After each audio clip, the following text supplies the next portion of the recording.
राधे राधे। आप सभी को मेरा प्रणाम। मेरा नाम खुशहाल है। किसी महान व्यक्ति ने एक बात कही थी कि तुम मुझे अपना दोस्त दिखाओ, तुम मुझे अपना मित्र दिखाओ, मैं तुम्हें तुम्हारा भविष्य दिखा दूंगा।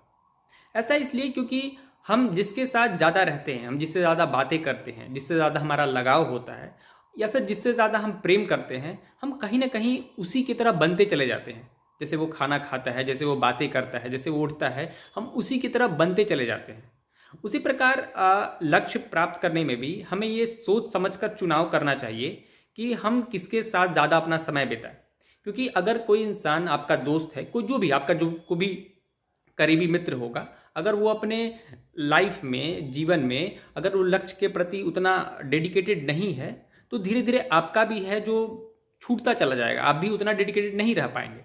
तो उसी प्रकार आप अपने ऐसे मित्र को चुने, ऐसे साथी को चुने जो कि वाकई में आपको भी आगे बढ़ाए और खुद को भी आगे बढ़ाए। तो ही आप मतलब कुछ अच्छा जीवन में कर पाएंगे। तो संगत का बहुत बड़ा असर पड़ता है। वो कहते हैं ना, संगत से गुणात है, संगत से गुंजात। तो ये चीज़ें ज़रूर कीजिएगा जीवन में। बस थोड़ा सा मेरे साथ जो भी ऐसी कोई घटना होती है जो कि मुझे लगता है कि आपके साथ शेयर करनी चाहिए, आपके साथ साझा करनी चाहिए, तो बस आके बता देता हूँ। खैर, आज मेरा पहला मेजर टेस्ट सीरीज था। मैंने आज पहला अपना मेजर टेस्ट दिया, है ना। अब बिना रिवीजन के, मैंने कुछ भी रिवीजन करके मैं नहीं गया था और मेरा सिलेबस भी अभी काफ़ी थोड़ा बचा हुआ है, तो सिलेबस भी कंप्लीट नहीं था। लेकिन मैं टेस्ट देने चला गया क्योंकि टेस्ट देना बहुत ज़्यादा इंपॉर्टेंट है। तो टेस्ट कुछ खास अच्छा नहीं गया। बताऊंगा कि ऐसी कौन सी बहुत छोटी छोटी गलतियां हो गई मेरे से जो कि बिल्कुल भी नहीं करनी चाहिए थी। कोई भी ऐसा बच्चा होता जो कि इतनी छोटी गलती तो नहीं करता। शुरुआत मैं करना चाहूँगा बायोलॉजी से। बायोलॉजी में एक सवाल था, वो मैं आपको दिखाता हूँ स्क्रीन पे। इसमें पूछ रहा था कि number of base pair present in DNA molecule can be calculated using which of the following formula. Simple है। इसका मैंने जो है वो मेरे को तो समझ में आ गया था कि length of DNA equal to number of base pair into length of one base pair. ये चीज़ें मेरे को आ गई थी। हालांकि वो चीज़ तो मेरे को पता था कि मल्टीप्लाई होगा यहाँ पे, और जैसे कि मैंने यहाँ पे मल्टीप्लाई वाला थर्ड ऑप्शन देखा और मैंने टिक मार के मैं जल्दी से आगे निकल गया। लेकिन वो चीज़ मैंने चेक ही नहीं किया कि length of DNA equal to होगा ना वहाँ पे। आप समझ रहे हैं बात को। बस मैंने वो चीज़ देखा कि कुछ मल्टीप्लाई में है, मल्टीप्लाई होता है, मैं टिक मार दिया। क्योंकि बहुत ही बेवकूफ़ी वाला ये, मतलब क्या ही बोलूँ, ये चीज़ है। ये चीज़ नहीं करनी चाहिए थी। और भी कुछ ऐसे सवाल हैं जो कि, हाँ, एक ये सवाल है कि इसमें इंट्रैक्शन पूछा था सी एनीमोन का और क्लॉन फिश का, जो कि बहुत सिंपल है, आपको ही पता होगा, ये कॉम्युनलिज्म होता है। तो मैंने देखा कि पहला ऑप्शन है एक पॉजिटिव एक न्यूट्रल, जो कि नॉर्मली इसका होता है, और मैंने इसमें टिक मार दिया। हालांकि मैंने ये चेक ही नहीं किया कि पॉजिटिव किसका होगा और न्यूट्रल किसका होगा। इसमें पॉजिटिव जो होता है वो क्लॉन फिश का होता है क्योंकि उसको बेनिफिट मिलता है, और सी एनीमोन को कोई बेनिफिट नहीं मिलता। क्योंकि क्लॉन फिश यहाँ पे क्या करता है कि उस पर सी एनीमोन पे वो बैठ जाता है, और वो ताकि वो प्रीडेटर से प्रोटेक्शन ले सके, वो आपको पता है। खैर, तो वो चीज़ मैंने देखा, बस पहला ऑप्शन पॉजिटिव न्यूट्रल मार दिया मैंने, दूसरा चेक ही नहीं किया। यहाँ पे दूसरा ऑप्शन होता, आप समझ पा रहे होंगे। तो एक बहुत ज़्यादा सिली मिस्टेक थी इसमें जो कि मुझे नहीं करनी चाहिए थी।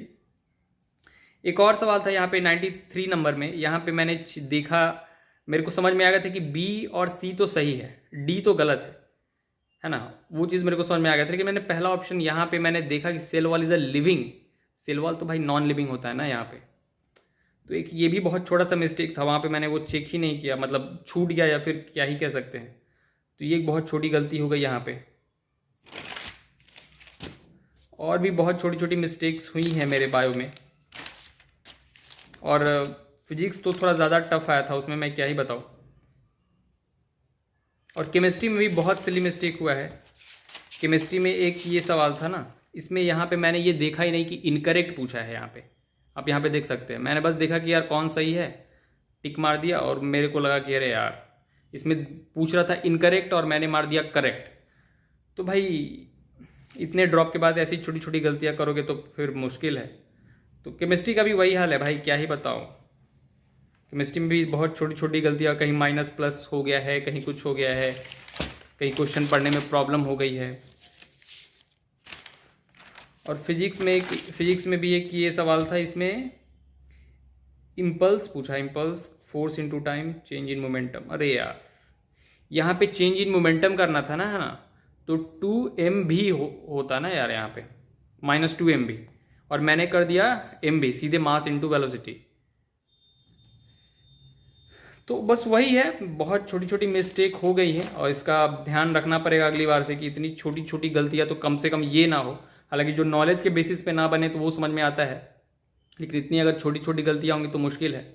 खैर, टेस्ट का जो स्कोर रहा है वो मैं बता देता हूँ।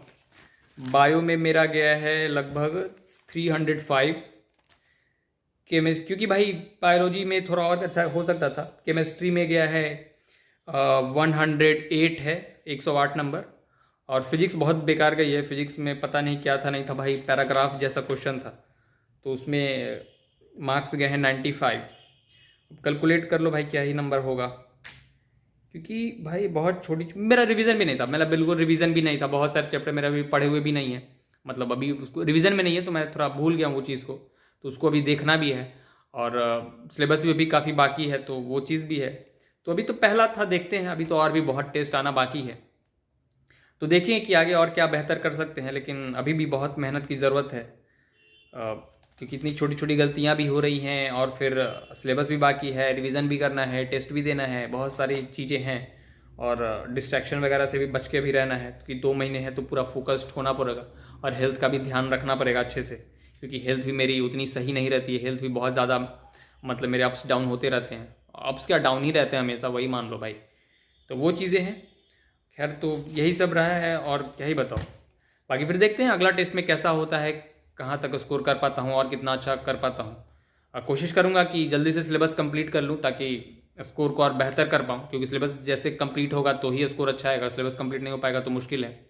सिलेबस एक बार जल्दी से कंप्लीट हो जाए, फिर बस रिवीजन करना है और टेस्ट देना है मज़े से। बाकी फिर देखते हैं, कोशिश करेंगे और आशा करता हूँ कि आप भी अच्छा कर रहे होंगे। तो बस इसी के साथ इस वीडियो को यहीं समाप्त करते हैं। अपना और अपने परिवार का ख्याल रखिएगा। राधे राधे।